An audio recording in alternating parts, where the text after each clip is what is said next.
আমি আমাদের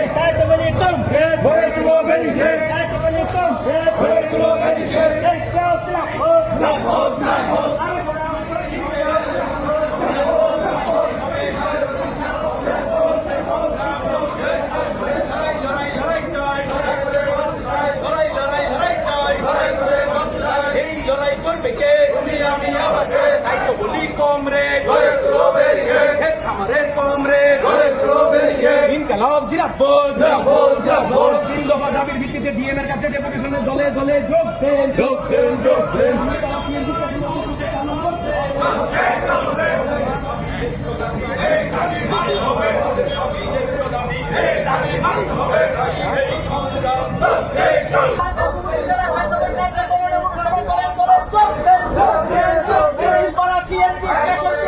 চালু করতে হবে।